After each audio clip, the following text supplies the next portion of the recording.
I hear you loud and clear, Bev and Andrew. No, I don't think it's a betrayal of the Tory right at all. Look, what Rishi Sunak has done is replace the Home Secretary, Suella Braverman, who was simply causing an absolute nuisance in her role as the Home Secretary. She was disloyal, she was ineffective, and she was incompetent. And being on the right wing of the Tory party, in my opinion, should mean, as Janet Daly from The Telegraph said, believing in free markets, low taxation, small government, and patriotism, because you believe that is the best thing for the country, not being hard-hearted, intolerant, and indifferent to hardship, and also bad at your job. So if the Tory right is upset that Suella Braverman is gone, they need to up their standards because she wasn't good at what being on the Tory right is meant to be.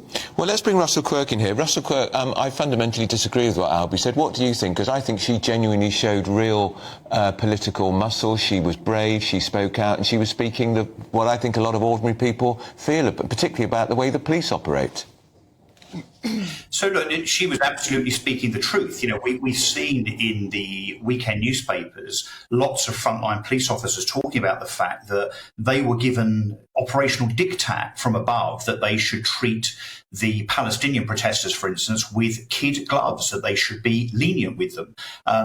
And in sharp contrast, of course, we saw, I guess, what some would call patriots and others would call the far right, being kettled, being searched, going in and out of pubs, and being prevented from going to the cenotaph to pay their respects. So there is absolutely no doubt that there is a two-tier policing regime in Britain, certainly across the Metropolitan Police. And for Suella Braverman as our Home Secretary, who is effectively in charge of the police, albeit I accept not operationally, for her to speak the truth, Andrew, she did, and then to be fired for it, I think really just shows how left-leaning Sunak, Hunt and the rest of the government are. And honestly, if they think that this lurch to the left is going to somehow, by way of fighting the centre ground, win them more votes at the next election, then they really have genuinely got another think coming. The base, the ordinary Conservatives that actually want to see us being tough on crime, tough on illegal immigration and lowering taxes, that is not the right. That is conservatism. And that is what the base of Conservative voters will insist on. And frankly, they'll all stay at home now in the upcoming general election, or they'll end up voting for reform. Albie Amakona, you're shaking your head. Go on. Yeah, I'm completely shaking my head. Suella Braverman wasn't sacked for speaking the truth. I've said on media outlets that I think some of the things she wrote in her article was correct. I think the two-tier policing system, a fair point. She was sacked for being disloyal, incompetent and ineffective. I agree with lots of things that Russell has actually just said. But the simple fact of the matter is, Suella Braverman was not the woman to deliver that kind of policy platform.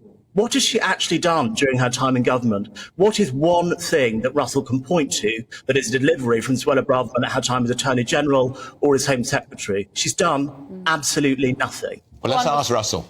Russell, what's she done? Well, let me answer that.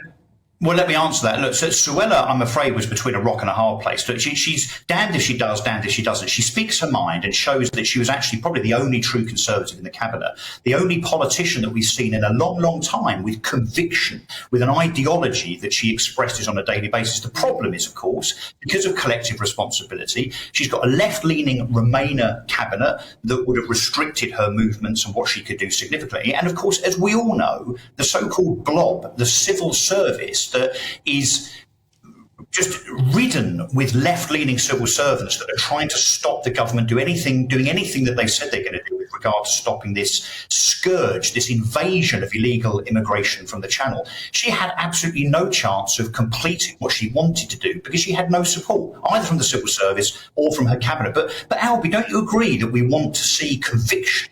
Politicians, Conservative politicians, with an ideology rather than this flip-flopping from poll to poll, from headline to headline, whereby, of course, nothing then gets done.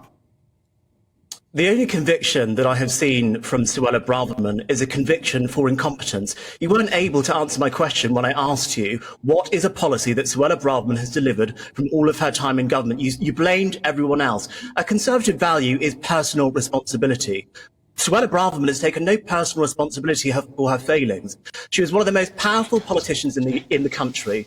for over a year, and she's got absolutely nothing to show for it other than divisive, inflammatory headlines. I think the Tory right needs to up their game, and the Conservative Party deserves better than people like Suella Braverman. Albie, who would you say represents the Tory right now, of who is left and who has a position of power after yesterday's reshuffle?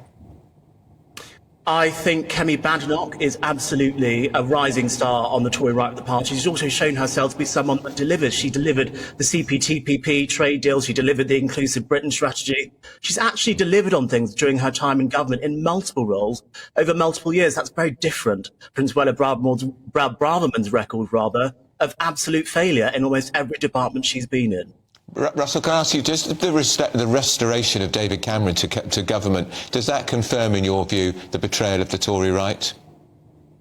Yeah, it does. Look, this is the man that effectively broke politics in Britain by going to the country as he did with the Brexit vote, because he was running scared of UKIP, because he himself was not conservative enough. And the fact, as has been rehearsed on social media in the last 24 hours extensively, the fact that of 350 or so Conservative MPs, Rishi Sunak either doesn't think any of them are capable of taking that role as Foreign Secretary, or, to the point, is too scared of those on the so-called right of the party that could do it, that he has to then bring in an ardent, blatant Remainer, which, frankly, apart from Esther McVey now, I don't think there's a Brexiteer in that cabinet. But astonishingly, against the country that voted 52% to leave the EU.